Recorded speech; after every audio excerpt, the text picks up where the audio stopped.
Quick wiring update. I pulled the bumper off. I added a connector to the parking light, and then I redid all of these light and horn, fog light, indicator connectors. So everything's nice now, and I can tuck it all away. For batteries, I'm using a full 85 kilowatt Tesla battery pack. This came out of a crashed, I believe, 2015 Model S P85D. So it came with the sport motor and 85 kilowatts of batteries. These are 2 of the modules. There's 16 in total. 11 are going to go in the front of the car, 5 are going to go in the trunk. Just trying to distribute the weight as best I could. This should give me 250 to 300 miles of range, and the motor is between, I think it's 550 or 650 horsepower. Plenty for an E30. For battery management, we make these BMS units basically. So we're using the stock Tesla unit, but the stock Tesla one uses a weird communication that doesn't work well over long distances. So we have these sleeves that'll go on the battery pack, and they'll talk to our master BMS unit. And these are just printed enclosures. I gotta finish designing the backs for them so I can actually mount them places. I haven't figured out exactly where I want to mount them yet. I got these bus bars laser cut out of 1/8" copper to connect, to link the Tesla batteries together. The ends of them need to be bent, so I 3D printed this thing. So the hole locks onto that, and then you just pull down and it bends it. So this is, it's just PLA. This only has 5 walls, and I think it's starting to fail from a few tests. I did a couple other designs and they held up really well, but I think I had more walls or maybe tighter infill. So we'll see how long it takes this one to fail.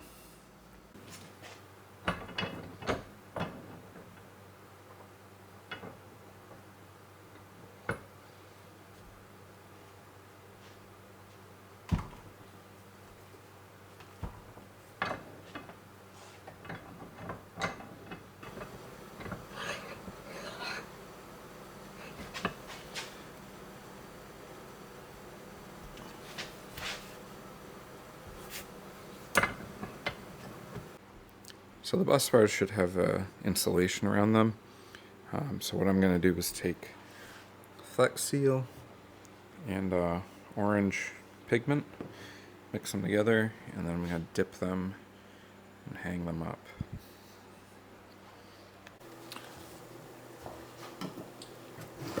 So I did testing and found that clear works best, but I'm second guessing how much I ordered at this point, or which I bought, so I'm gonna do mostly clear.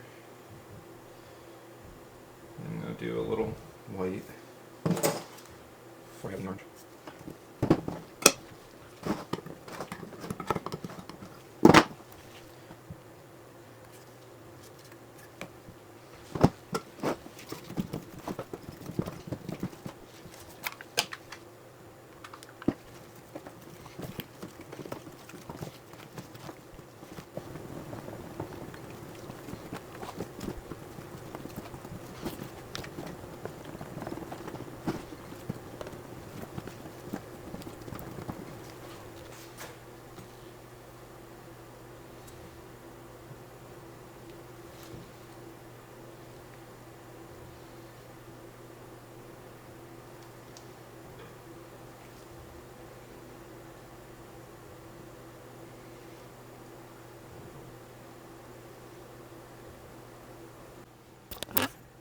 I'm gonna be real, these came out awful.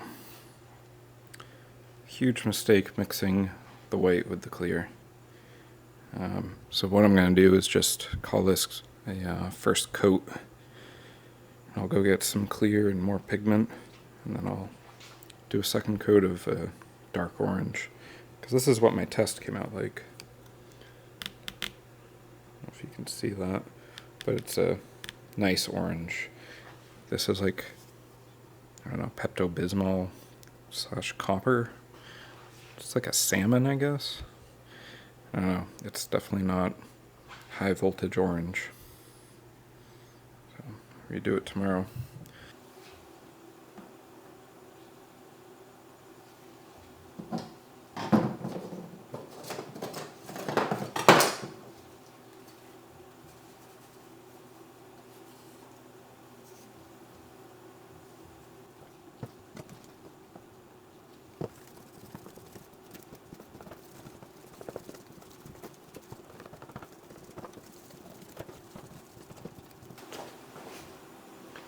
Stuff's more orange, but it's like pearl, bedazzled.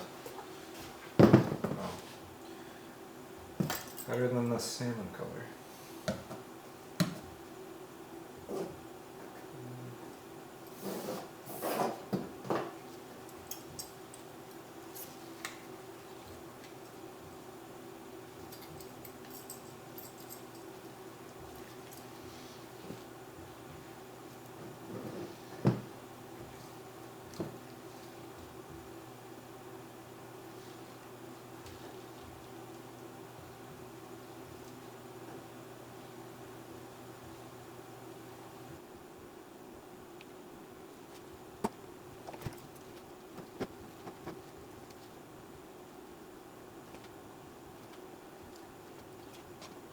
The orange on these do look a lot better.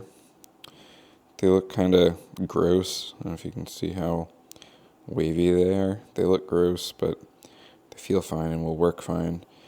The insulation isn't really critical. It's mostly just kind of a safety thing, so when the front of the box is off, if I touch it with something metal, I won't get electrocuted by mistake. So it's not super, there's not going to be anything resting against it or anything. So I'd say it's probably a 1/16 of an inch thick.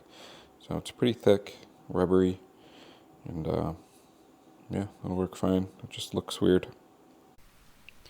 So I didn't realize while filming this as a time lapse, my camera wasn't capturing audio, but this is just me putting the box together. I didn't get a whole lot of footage of me actually building the box. I built it, I don't know, maybe like a year ago before I even started filming this stuff. I went through a few different design iterations and ran into a bunch of problems. I was determined to fit 11 batteries into the front engine bay, which is very tight fit. I managed to do it, but yeah, I don't know if I would do it again, just because I had to move the steering rack, I had to move the brake booster, had to do a lot of work, and basically all that gave me was the ability to put 1 or 2 extra battery modules up front. But at 50 pounds a piece, that's 100 pounds that I would probably rather have in the front than the rear, because the rear is also getting the Tesla motor, which has probably 300 pounds of weight. So I am just finishing up this bottom row here. I don't think I captured me fitting in the top row.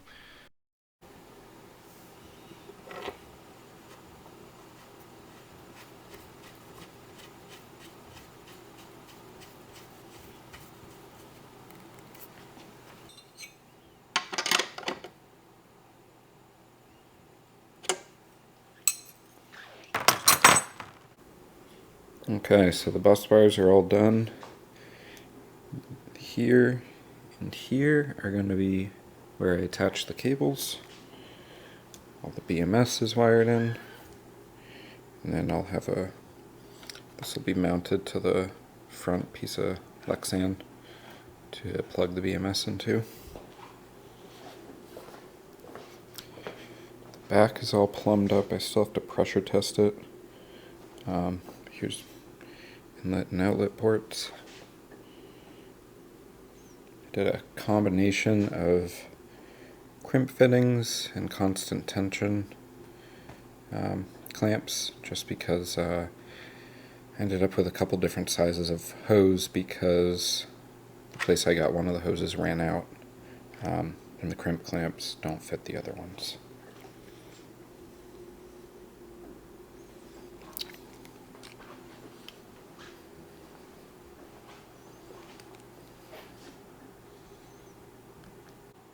It's not pretty, but I made a kind of pressure tester with an old bike tire and a gauge. So I pumped it up to 5 to 10 psi. These really only need 5 psi, but I'm just going to let it sit for a while, see if the gauge goes down, and if it doesn't, we'll call it good. I did end up finding some leaks. These crimp connectors, they weren't crimping tight enough on this style hose, on the smaller 3/16, 5/16 barbs. So these T's are, these two are 3/8. That's 5/16. So I had to go around and swap all of those out. But we're going on 5 hours now, and we've not lost any pressure at all. So I'm gonna pull the gauge off and put the cover on.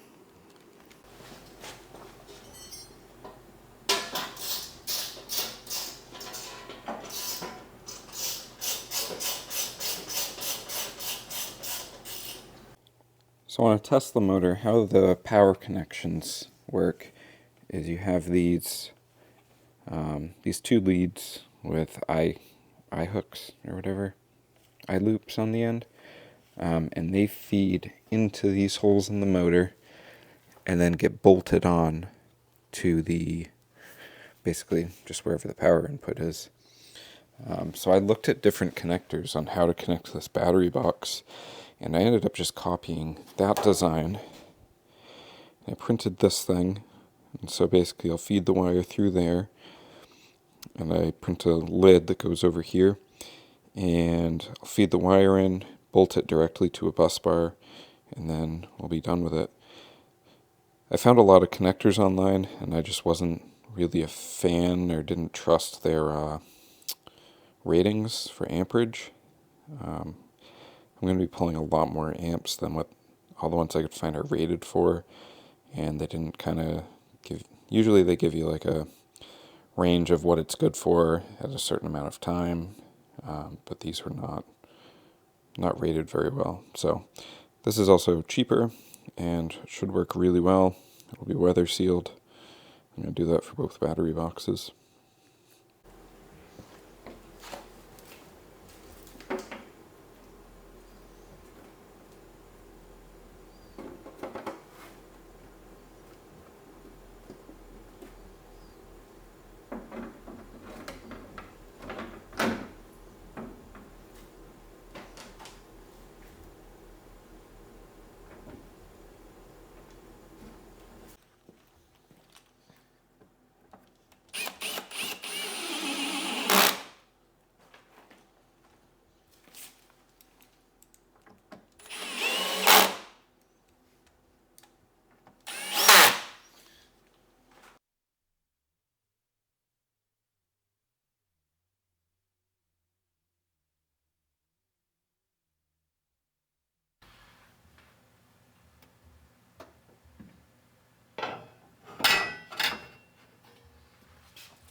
So the mount in that clip is made out of 1/8" stainless. I found that it was flexing under all the weight, so I remade it out of 0.19 stainless. So it's a lot more rigid. It's definitely not bending or flexing under the weight, so I feel a lot more confident about that mount.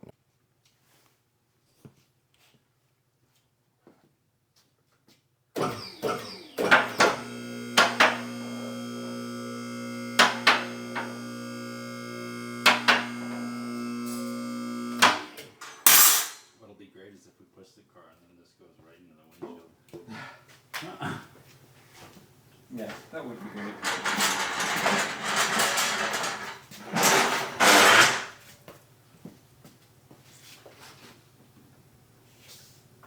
How hard are we pushing? I don't know, it's gotta go.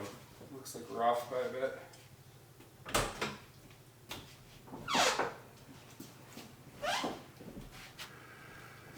You think that side's gonna pretty much line right up with the frame rail. Right in front of you. Well, this is going to sit on top of the booster now. Keep coming this way. A little bit more. It's about perfect. It's going to be right up against the brake booster. I don't know.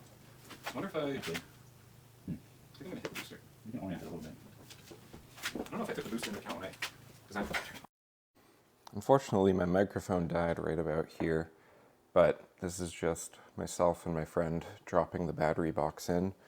I'm using my lift with some straps to kind of cradle it and then gently lower it down. It actually worked out pretty perfect. You can see I bump into the booster a few times and that kind of wiggles. I'm going to need to scoot that over. I put slots in the mount so it should have enough space. Other than that, it all went really smoothly, dropped right in. There's bolts that will come up from the bottom into the base plate, and then that's about it. I'm gonna try to build a strut bar that will integrate into mounts as well, into the top of the battery box, just because it's so much weight. I'd like it to be as solid in there as possible. And then I have one mount that'll tie into the right frame rail.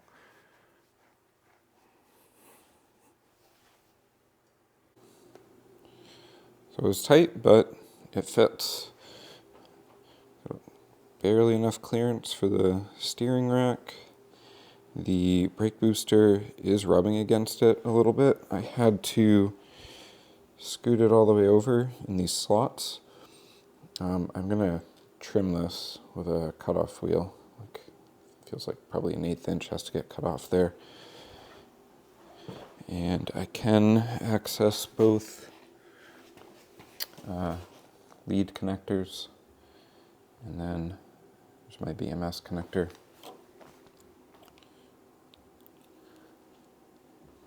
Overall, I'm really happy with how it looks.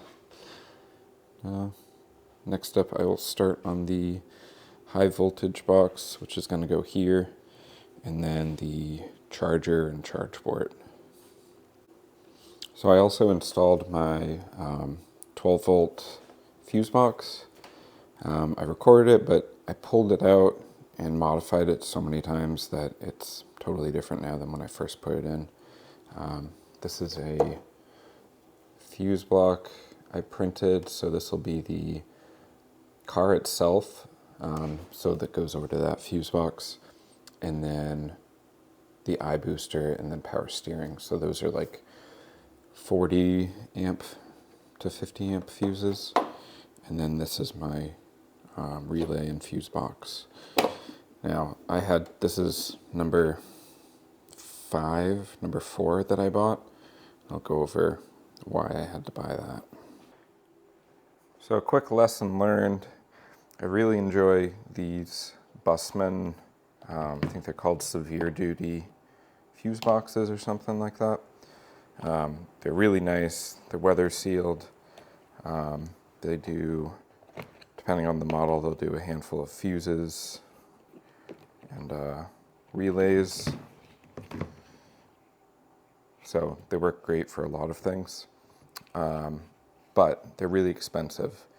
I bought these 3 off AliExpress, and they are genuine Bussman, but this one was designed for a bus company, and so basically what that means is these pinouts are all custom for these companies, since they're not off the shelf, which I figured they would be off the shelf, and then they would just slap their logo on them, but they're not. And I actually went through this one,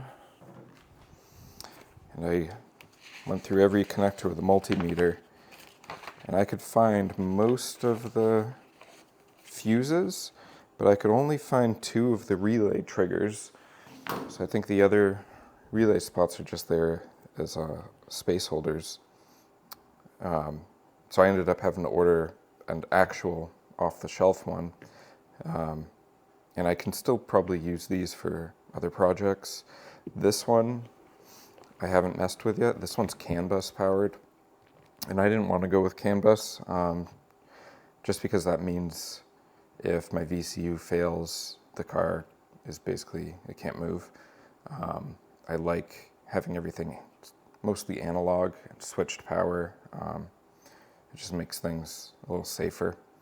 But someday I'll probably switch to CAN bus once we are sure it's going to be robust enough. But yeah, so lesson learned on buying things off AliExpress.